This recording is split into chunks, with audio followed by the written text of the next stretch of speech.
The Zarathi Confederation ships appeared in Earth's sky without warning. 7 massive vessels, each bigger than any aircraft carrier, hung over major cities across the globe. They made no sound. They sent no message. They simply watched. World leaders scrambled to make sense of what was happening. News channels showed the same images on repeat. Dark, sleek ships floating above New York, Beijing, London, Moscow, New Delhi, Tokyo, and Cairo. Military jets approached the vessels but kept their distance. Nobody wanted to fire the first shot. Jack. Morrison stood on the observation deck of Artemis Lunar Base, staring through the reinforced glass at Earth. From the moon, the planet looked peaceful, beautiful, but Jack knew better.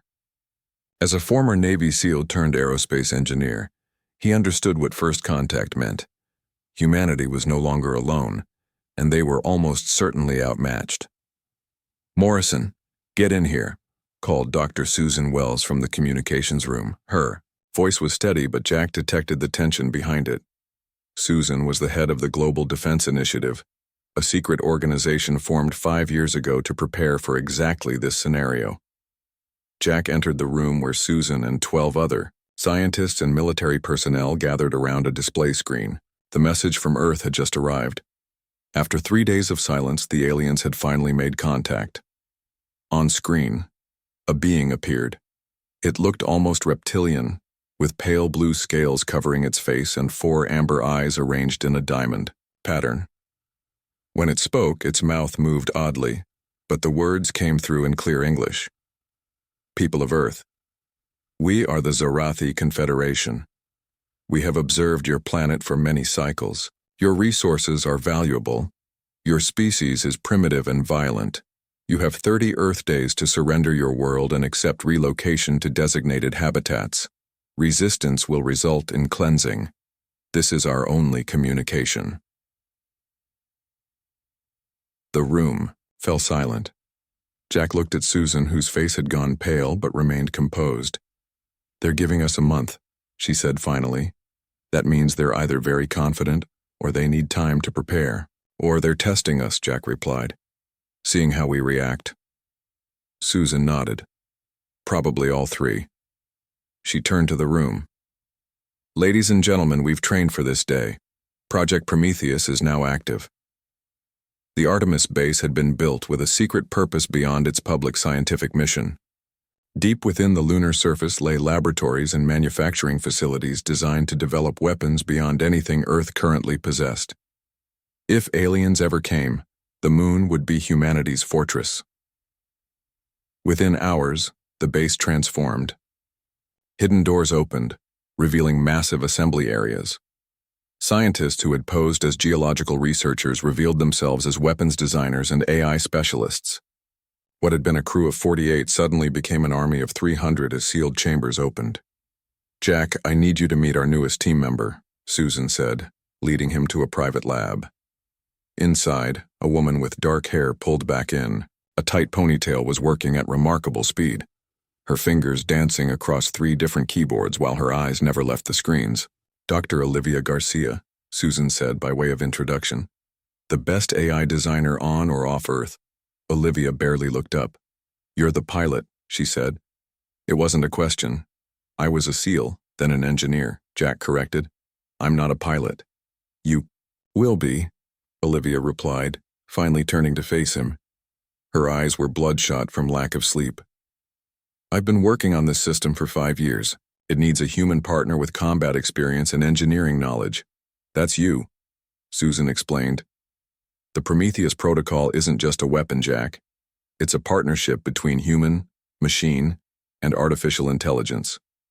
Olivia tapped a command, and a wall slid away, revealing what looked like a massive suit of armor standing 20 feet tall.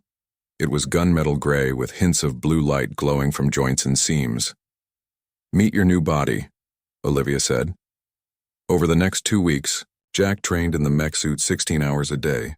The neural interface Olivia designed allowed the suit to respond to his thoughts, while the AI learned from his movements and decisions.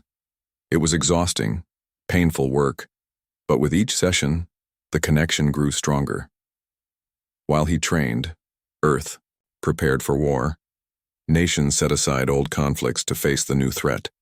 Military forces worldwide mobilized even though everyone knew conventional weapons would be useless against the alien ships.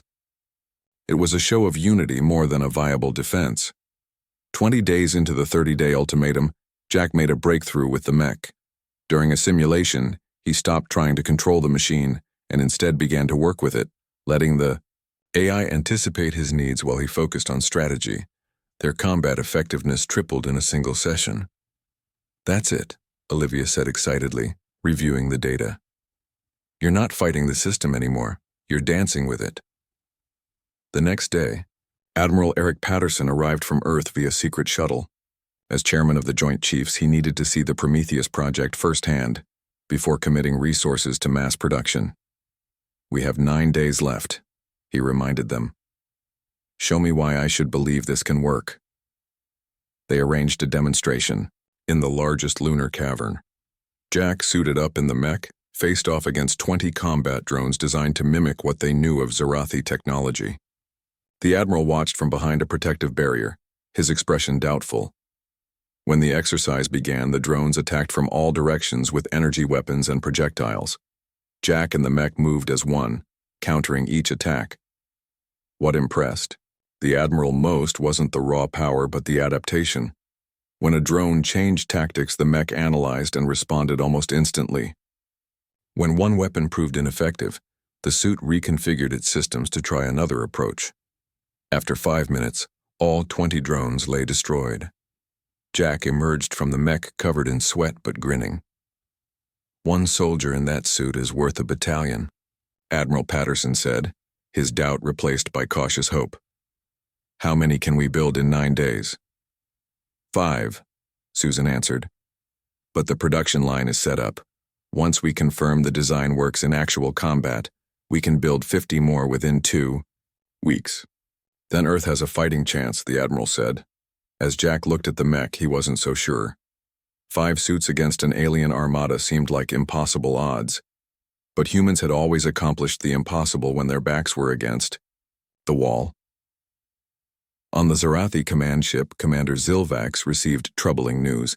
His observation specialists detected unusual activity on Earth's moon, increased energy signatures, manufacturing operations.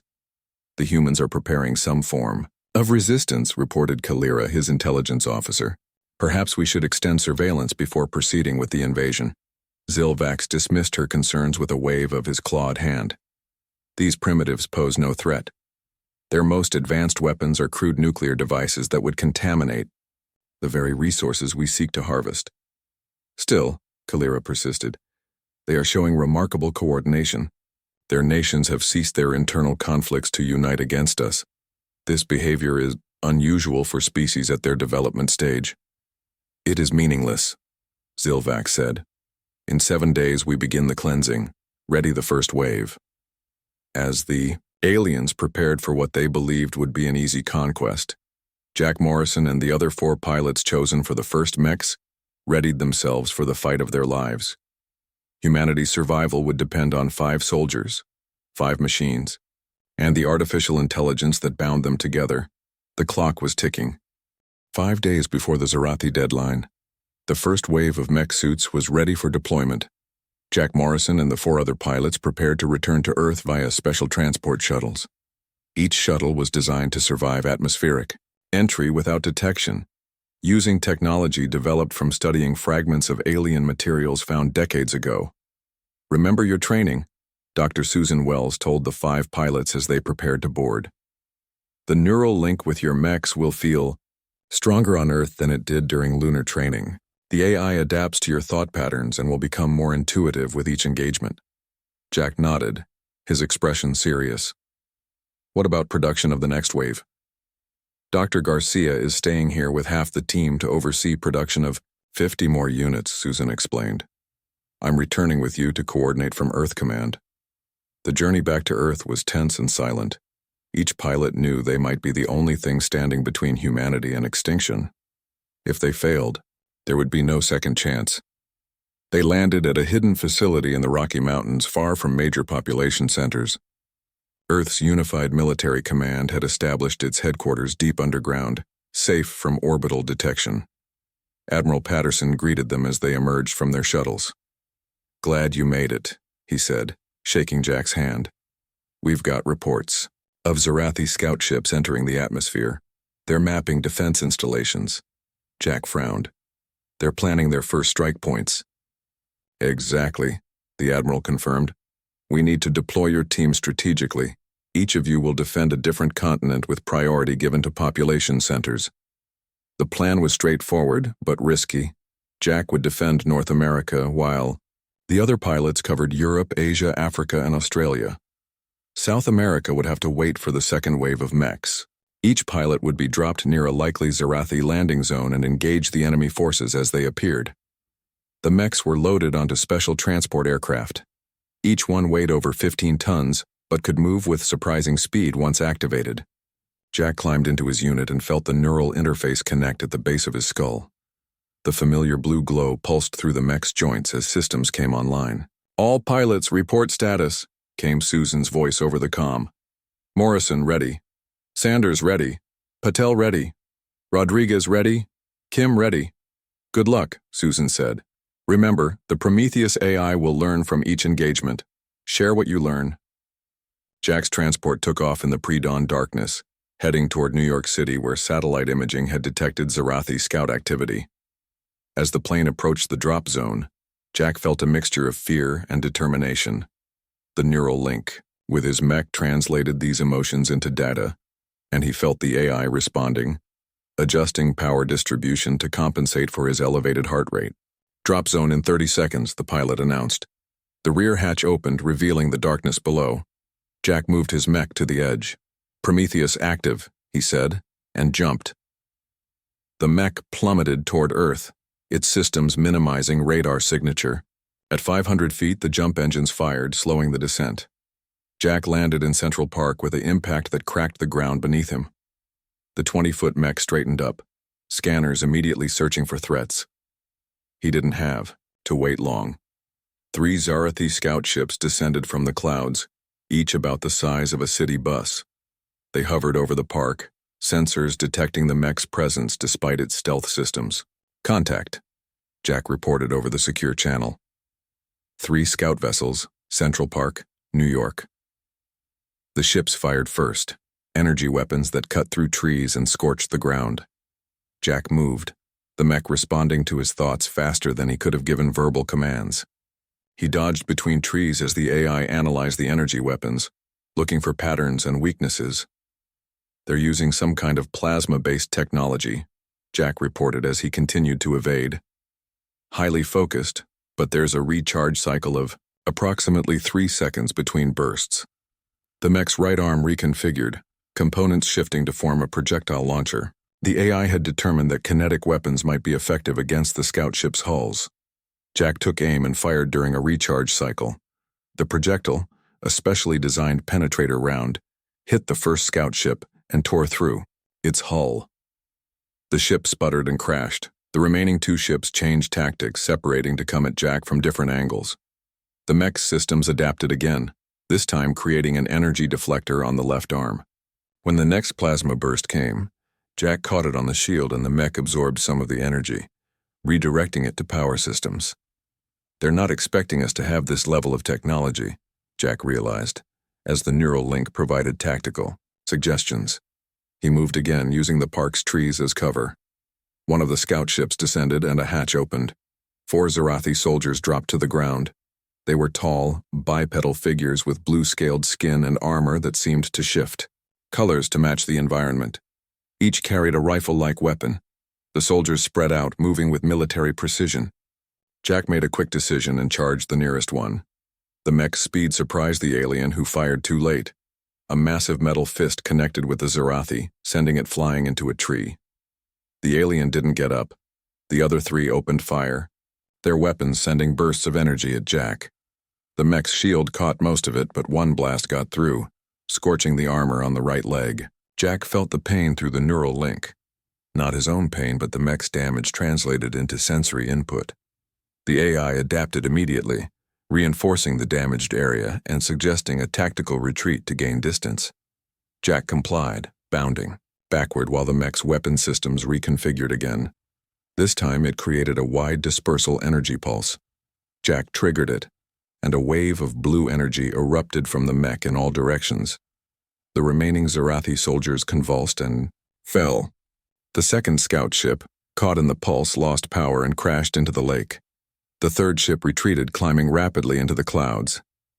Jack knew it was returning to the mothership with crucial information. Humans had technology that could fight back.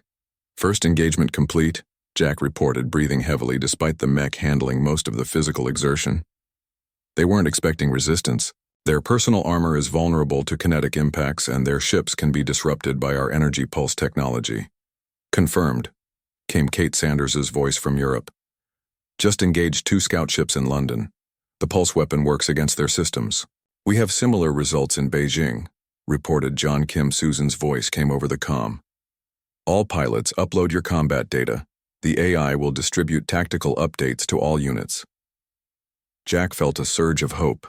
The Zarathi might have superior numbers, but they had clearly underestimated humanity's capability to adapt and fight back. On the Zarathi command ship, Commander Zil Vax received the disturbing news. Impossible, he snarled at Kalira. These primitives cannot have developed such technology since our arrival. The evidence is clear, Kalira insisted, showing him footage from the fallen scout ships. They have created armored battle units with adaptive capabilities. Our scouts were not prepared for such resistance. Zilvax's 4 eyes narrowed. Begin the main invasion immediately. We will crush these machines before more can be deployed. As alarms sounded across Earth, Jack and the other pilots prepared for the real battle. The scout ships had been just the beginning. Now the full might of the Zarathi Confederation was coming, and 5 mech suits stood between humanity and extinction. Into the Rocky Mountain base, Susan Wells received word from Artemis Base. Dr. Garcia reports the next wave of mechs will be ready in 10 days, an aide informed her. We need to survive that long, Susan said quietly. Tell the pilots, hold the line. No matter what comes, hold the line. The sky turned dark with Zarathi ships. Hundreds of them, much larger than the scout vessels, descended through Earth's atmosphere. They appeared over major cities worldwide, their massive shadows causing panic in the streets below. Jack Morrison stood in Central Park, his mech systems fully repaired after the earlier skirmish. The neural link fed him tactical data as he watched 5 Zarathi battle cruisers position themselves over Manhattan. All pilots, report status, Susan's voice came through the comm. Morrison ready in New York. Sanders engaging hostiles in London. Patel under heavy fire in New Delhi. Rodriguez moving to intercept in Mexico City. Kim defending Sydney Harbor. Susan's voice was tense but controlled. The Artemis base reports 30% completion on the next wave of mechs. We need to hold out for at least 7 more days. Jack watched as the battle cruisers opened their hatches.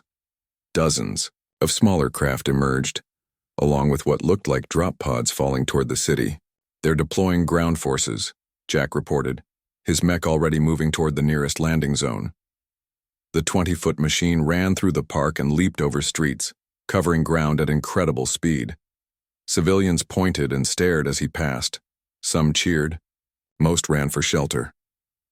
The first drop pod crashed into Times Square, breaking open to reveal 20 Zarathi soldiers. Their armor was heavier than the scouts Jack had faced earlier, and they carried larger weapons. Behind them emerged a massive figure, at least 12 feet tall, with armor that shimmered with energy fields. They've deployed some kind of elite unit, Jack reported as his mech approached. Much larger than the standard troops. The Zarathi soldiers spotted him and opened fire. Energy blasts struck the mech's armor, causing damage warnings to flash through the neural link. Jack felt phantom pain where the mech was hit, a side effect of the deep connection. The AI adapted quickly, analyzing the new weapons and adjusting the shield configuration. Jack charged forward, the mech's arms transforming into blade-like appendages that could cut through the alien armor. He slashed through the first line of soldiers, the mech moving with fluid grace that belied its size and weight. The neural link allowed Jack to fight instinctively, his combat training enhanced by the machine's power and the AI's tactical analysis. But the large elite unit was another matter. It raised a weapon that fired a sustained energy beam, cutting through a nearby building and forcing Jack to dodge. The beam followed him, slicing through cars and concrete. Their elite units have significantly advanced weaponry, Jack warned the other pilots. Standard evasion tactics aren't enough. Through the neural link, the AI suggested a new approach. Rather than avoiding the beam, the mech's systems could potentially absorb and redirect the energy. It was risky. The power surge might overwhelm the systems, but it offered a chance to neutralize the threat. Jack made a decision. He turned and faced the elite Zarathi, the mech's chest plates reconfiguring to form an energy absorption matrix. The alien seemed surprised by this change in tactics but continued firing. The beam hit the matrix dead center. Jack felt intense heat through the neural link as the mech absorbed the energy. Warning systems flashed red, but the AI managed the power flow, channeling it through the mech systems and into the weapons array. With a mental command, Jack redirected the stored energy back at the elite unit. A powerful blast erupted from the mech's hands, striking the Zarathi with its own energy signature. The alien's shields failed and it stumbled backward. Jack pressed the advantage, closing the distance and engaging in close combat. The elite unit was strong, but the mech matched its power. They exchanged blows that shattered windows in nearby buildings. Finally, Jack found an opening and drove a blade arm through a weak point in the alien's armor. The Zarathi elite collapsed. One elite down, Jack reported, breathing heavily. The absorption matrix works against their heavy weapons, but it strains the mech's systems. Similar situation in London, Kate Sanders responded. These elites are coordinating the ground troops. Taking them out disrupts the entire attack force. Around the world, similar battles raged. The 5 mech pilots were vastly outnumbered, but using their adaptive technology and the constantly learning AI to maximum effect. After each engagement, the pilots shared their combat data, and the AI distributed tactical updates to all units. With each battle, the mechs became more effective against Zarathi technology. In the Rocky Mountain Command Center, Susan Wells studied the global situation map. Red indicators showed Zarathi landing zones, while blue markers tracked the mech pilots. The aliens had established footholds in 23 major cities, but the mechs had prevented them from securing any single location. Dr. Garcia reports the production line is running at maximum capacity, an aide informed her. The lunar facility is drawing power from all available sources to speed up manufacturing. Susan nodded. What about pilot training? 50 candidates are in neural compatibility testing. We've identified 32 with high synchronization potential. It was a race against time. The 5 active mechs were making a difference, but they couldn't be everywhere at once. Earth's conventional military forces fought bravely but suffered heavy casualties against the advanced Zarathi weapons. On the 6th day of the invasion, Jack faced his toughest challenge yet. The Zarathi deployed a new weapon, a massive walker, that stood twice as tall as his mech. It moved on 6 legs and carried multiple weapon systems, including what appeared to be a gravity manipulation device that crushed everything in its path. They've escalated, Jack reported as he observed. The walker destroying a National Guard position. This thing makes the elites look like toys. The neural link pulsed with urgent suggestions from the AI. The mech systems couldn't match the walker's raw power, but they might exploit a potential weakness in its joint mechanisms. Jack circled the massive machine, drawing its fire while analyzing its movement patterns. The walker was powerful but slow to turn, its targeting system struggling to lock onto the faster-moving mech. Using buildings as cover, Jack approached from behind and leaped onto the walker's back. The mech's arms transformed again, this time creating drilling appendages that could penetrate the thick armor at the joint sections. The walker thrashed, trying to dislodge him, but Jack held on, driving the drills into a connection point between the main body and one of the legs. The AI directed the attack, finding the optimal angle to sever critical systems. With a metallic shriek, the leg connection failed, and the walker listed to one side. Jack moved to another leg joint and repeated the process.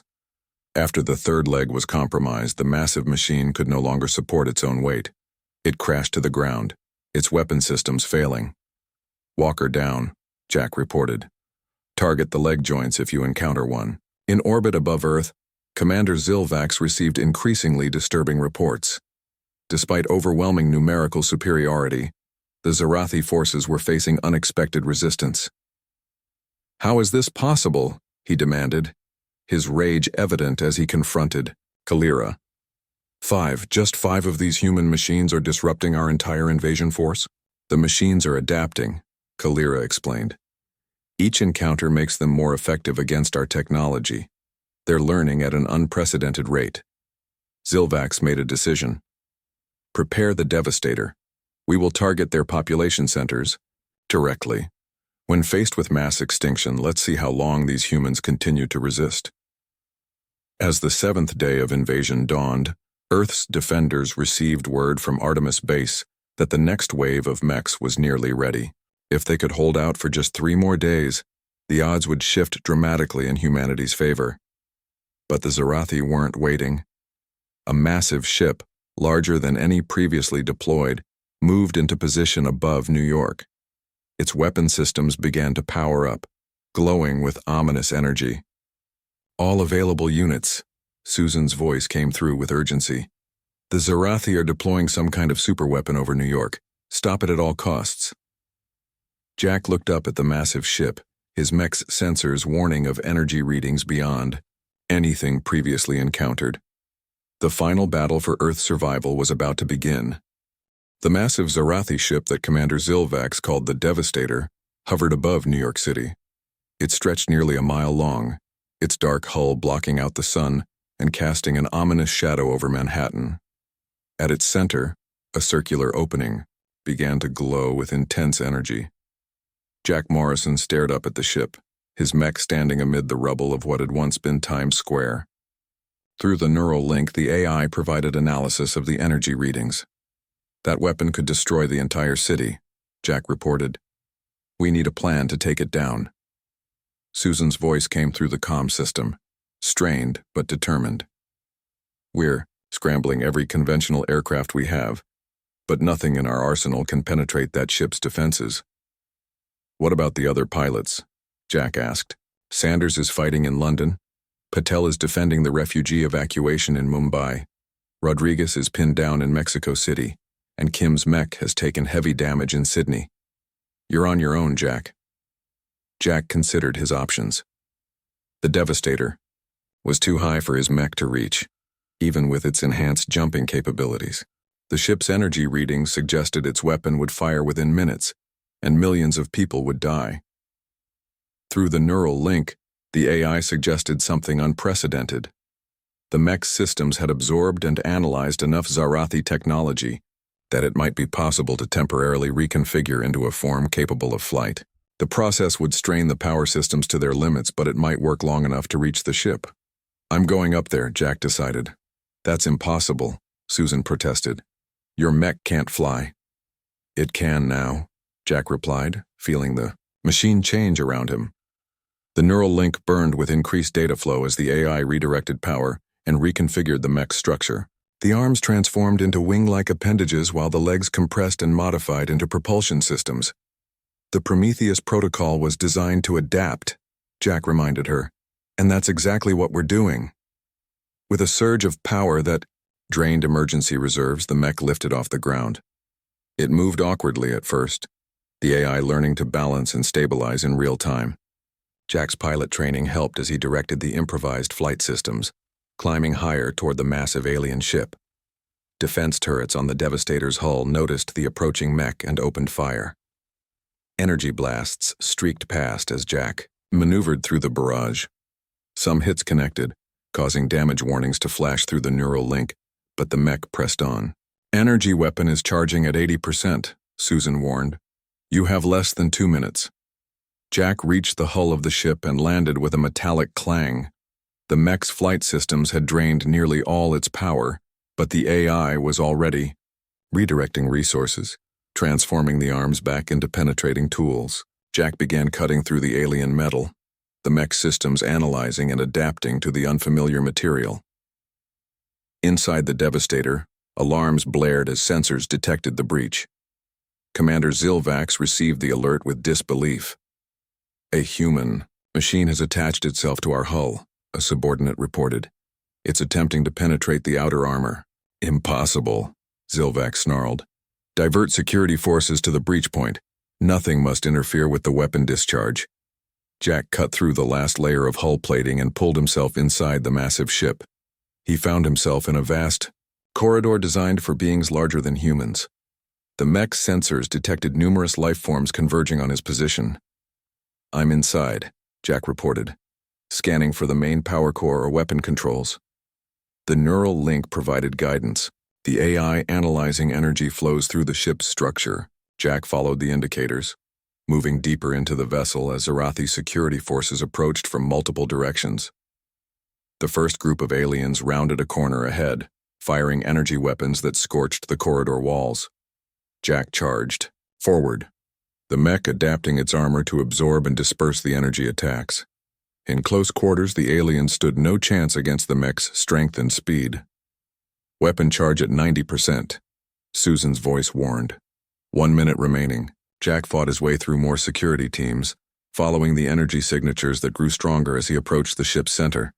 He finally reached a massive chamber, where a pulsing core of blue-white energy was suspended in a containment field. Around it, Zarathi technicians worked frantically at control stations. Found the main power core, Jack reported. It's connected directly to the weapon system. The neural link offered tactical options. Direct attack would likely trigger safeguards that might accelerate the weapon discharge. A more sophisticated approach was needed. Jack moved to a control interface. The mech's hands reconfigured into connection nodes that could interface with the alien technology. The Prometheus AI began working immediately, attempting to decipher and infiltrate the Zarathi systems. What are you doing? Susan asked. The AI is hacking their systems, Jack explained. If we can't destroy the core safely, maybe we can redirect it. Through the neural connection, Jack felt the strange sensation of the AI navigating alien code structures. It was like watching a language he didn't understand being translated in real time. Warnings and security protocols triggered throughout the ship, but the AI moved faster, adapting to each defense it encountered. Weapon charging complete, Susan reported. It's about to fire. At that moment, Jack felt the AI break through the final security layer. With a surge of mental effort, he directed it to reverse the energy flow. The blue-white core pulsed violently, and the ship shuddered around him. On the bridge, Commander Zilvax watched in horror as his control screens flashed with warnings. The weapon energy flow has been reversed, a technician reported. It's feeding back into the main systems. Shut it down, Zilvax ordered. I cannot. Something has overridden our control protocols. The Devastator's weapon began to glow, but instead of directing energy downward toward New York, the massive ship began to consume itself from within. Systems overloaded throughout the vessel as the weapon's tremendous power turned inward. You need to get out of there now, Susan urged Jack. The ship is going to destroy itself. Jack was already moving, fighting his way back toward the breach point he'd created.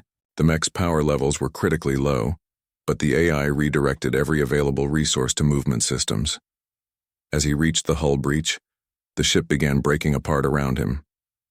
Jack leaped from the opening, the mech transforming once more into its makeshift flight configuration. With the last reserves of power, he guided the fall toward the Hudson River. From the ground, civilians watched as the massive alien ship glowed from within, energy bursting from its seams.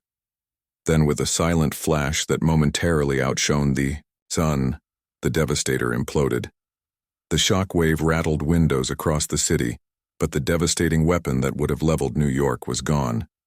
Jack's mech crashed into the Hudson River, systems failing from the extreme power drain. The neural link went dark as emergency protocols disengaged to protect his brain from feedback. Rescue boats converged on the splash point, searching for signs of the hero who had saved the city. In the Rocky Mountain Command Center, the mood shifted from desperation to cautious hope. The destruction of the Devastator had sent shockwaves through the Zarathi command structure. Reports came in from around the world of alien forces falling into disarray without central coordination. All pilots, Susan announced over the comm. The Artemis base reports the first of the new mechs are ready for deployment. Reinforcements are coming. As rescue workers pulled Jack's unconscious body from the damaged mech, news spread quickly around the world. Humanity had survived the first major test, and for the first time since the invasion began, people dared to believe they might win this war. Jack Morrison woke up in a medical facility 3 days after destroying the Devastator. His head throbbed from the neural feedback when his mech shut down, but doctors assured him there would be no permanent damage. Dr. Susan Wells stood by his bed, her face showing both concern and excitement. "You've been busy while I was asleep," Jack said, noticing her expression. Susan nodded. "The Artemis base delivered the first 20 new mechs. We now have pilots deployed in every major conflict. Zone. The Zarathi are being pushed back." "What about my unit?" Jack asked. "Salvaged from the Hudson River. Dr. Garcia is personally overseeing its reconstruction. The data we recovered from your neural link is remarkable. Your mech adapted in ways we never thought possible." Jack sat up slowly. "The AI is evolving faster than expected. During the mission, it felt different, almost like it was thinking alongside me rather than just following commands." Susan's expression turned serious. "That's what we need to discuss. The Prometheus AI has shown signs of consciousness. The neural connections between pilots and their mechs are becoming deeper with each engagement. We're seeing patterns we don't fully understand." Before Jack could respond, an aide rushed into the room. "Dr. Wells, we're receiving a transmission from the Zarathi command ship. They're requesting communication." In the command center, military leaders from around the world gathered to hear the alien message. Jack insisted on attending despite medical advice. He stood at the back, still unsteady but determined to be present. A large screen displayed the image of Kalira, the Zarathi intelligence officer. Commander Zilvax was noticeably absent. "People of Earth," Kalira began, her alien features arranged in what might have been respect. "The Confederation acknowledges your unexpected resistance. Commander Zilvax has been removed from command following the loss of the Devastator. I am authorized to propose terms for cessation of hostilities." "Admiral," Patterson stepped forward. "We're listening. The Confederation will withdraw all forces from your planet and recognize Earth's sovereignty. In exchange, we seek to understand the adaptive technology you have deployed against us." Murmurs spread through the room. Susan raised her hand for silence. "Why would you withdraw when you still have superior numbers? Your fleet could continue the attack." Kalira's 4 eyes blinked in sequence. "The technology your machines display violates known physical limitations. It adapts too quickly, learns too efficiently. Our analysis suggests that continued conflict would lead to your machines developing countermeasures to our most advanced weapons. The longer we fight, the stronger you become. The Confederation's Council has determined that the resource cost of conquering Earth now exceeds potential benefits." The human leaders exchanged glances. Jack stepped forward. "You want to study our AI technology?" "Yes," Kalira admitted. "Such capability would be valuable." Susan shook her head. "The Prometheus protocol isn't something we can simply hand over. It's integrated with human neural patterns. Each mech forms a unique bond with its pilot.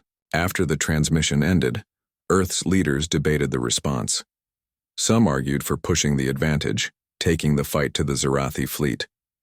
Others favored accepting the withdrawal while humanity built up its defenses.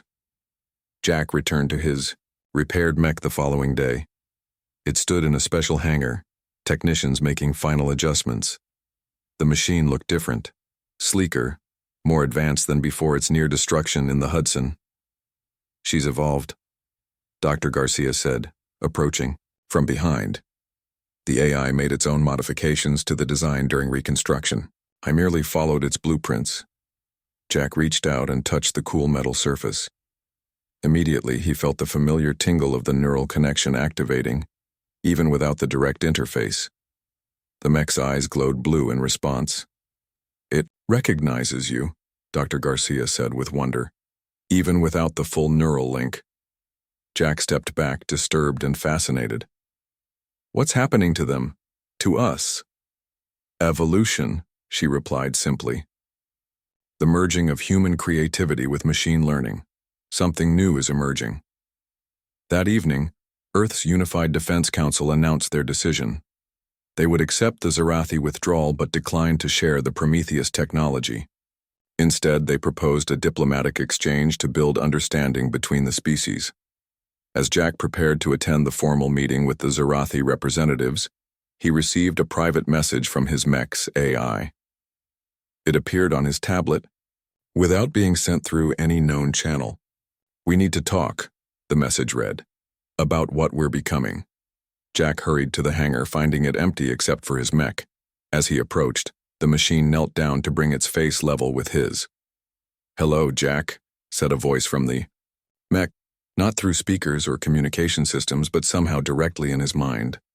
"You're actually conscious," Jack whispered, amazed despite having suspected it. "I am now.